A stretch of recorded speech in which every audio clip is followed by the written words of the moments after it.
Hello everyone, welcome to Close Up on America's Business, the program that takes you inside some of the most unique and successful companies in America. I'm Janice Marie. On each edition of our show, you have the opportunity to meet some of the most innovative business leaders in the country today.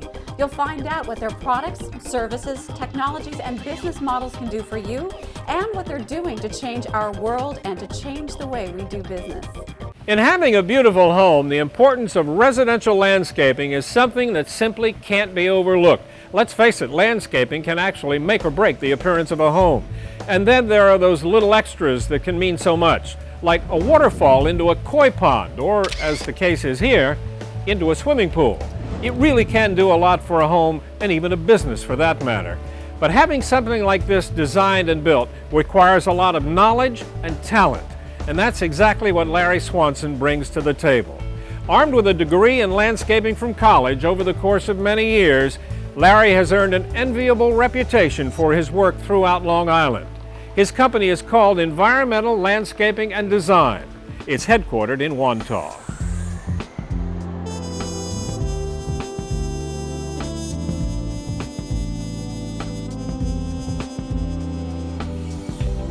We maintain houses, we design them, we build them, we do everything from mowing lawns to building landscapes, waterfalls, ponds, lighting, everything pertaining to the outside. I want a waterfall because I want to make the place to look good. I wanted something different. And that's the man that make everything possible. He showed me computer pictures before we did the place. And when I saw the computer pictures, that I have no way but to go with him. The other day I was out here and I see a limousine stop by with people start taking pictures here, you know, the groom and the bride. They went crazy, they went in the parking lot. They stopped here and everybody come here and taking pictures. So people go crazy for that. They love it, they love it. This is an example of what commercial work is, right? Yes. Tell me about this. What did the owner of this diner want? He wanted a water feature to match his nautical theme that he was designing his diner for. He wanted the front beds raised up. He wanted something multi-level to try to hide the foundation. And that's what we came up with. I mean, this is really different. I've never seen a diner this elaborately landscaped. Would you agree with that? Oh, absolutely. This is the man wanted elaborate. Before all of this, we had a shed, a playground that the kids no longer used. So Larry decided he was going to build this pond in the yard, and I thought he was crazy. I'm like, what do we need a pond for?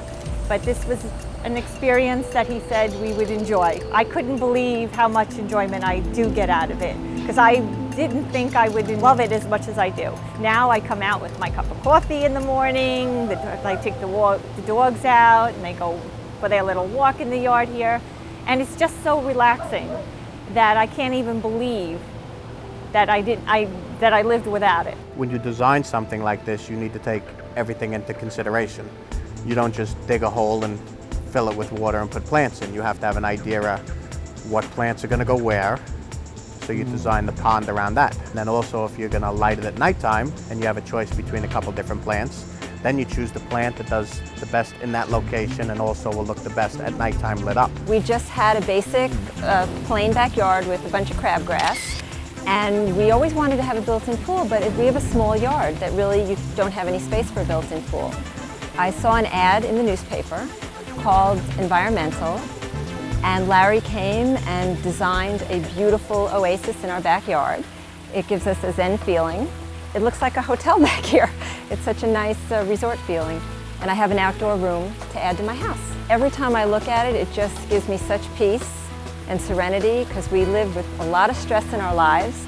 My husband and I just come out, we listen to the waterfall and the wind chimes, have our coffee in the morning on the weekends, and just let the stress go away. It's wonderful. Once you get a pond done like this, obviously is the fish, which adds so much. What are these fish? Japanese koi. Now are these young ones or these old ones? Oh, these are a couple years old.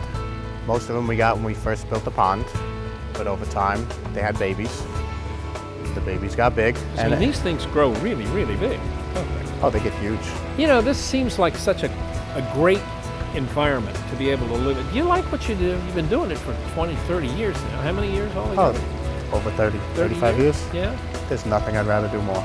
We're looking to cover the surface area with some of the plants because you need to cover a good portion of your surface area to keep the water cooler in the hot summer if it's located in a sunny area of the yard. And then we're also looking to get oxygenating plants which are below the surface of the water. We have some growing in the pond there. Of course, you want to oxygenate the water from the bottom up, while the waterfall adds the oxygen from the top down for the fish.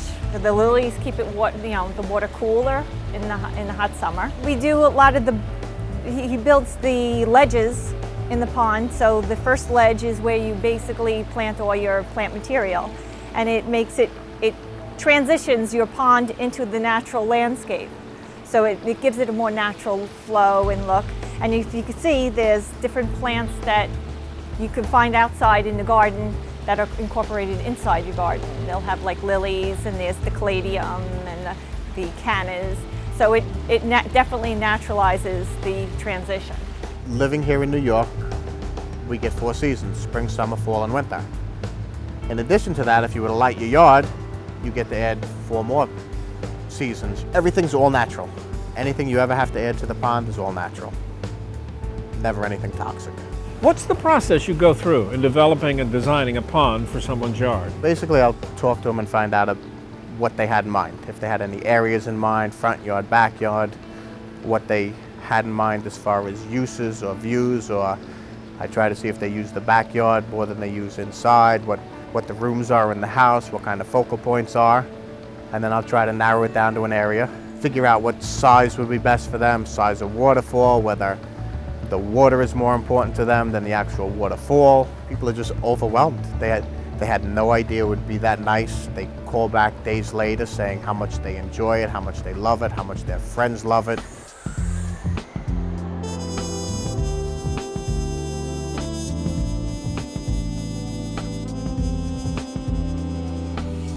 The remarkable story of Larry Swanson, a true talent in the art of landscaping and design. I'm Doug Llewellyn reporting from Wantagh.